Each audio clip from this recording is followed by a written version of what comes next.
how to find deleted messages on Android phone.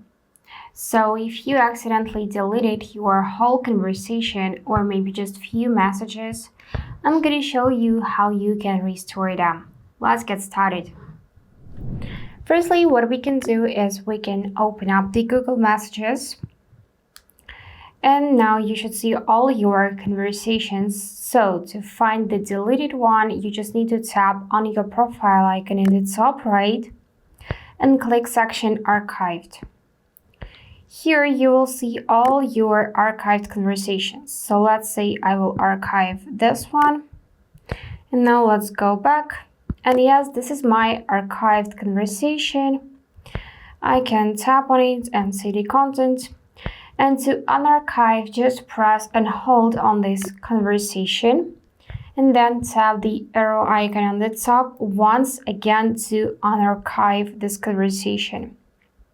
And then it will appear in the same place as it was before.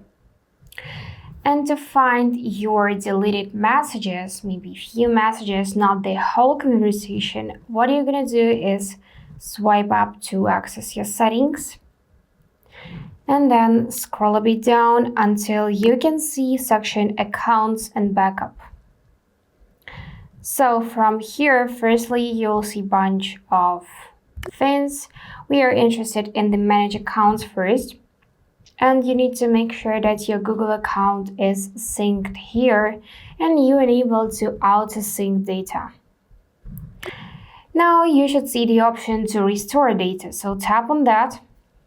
Select your backup. In my case, it will be from other device, but in your case, you could also see backup on this device. So tap on that and then just select option for messages. So I'm gonna unselect everything else and leave only the messages. And then tap on restore, so all your deleted messages will be restored. Click done.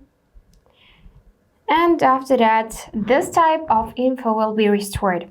And what else you can do is you can go in the Google Drive, tap on backup data. And on some devices, you can see on the bottom section, messages, contacts. So you can also select messages as we did right now and restore them. But I'm using the Samsung, so I don't have that option. I have only the option to back up my Google data. And yeah, that's it. Don't forget to hit subscribe to see more useful content.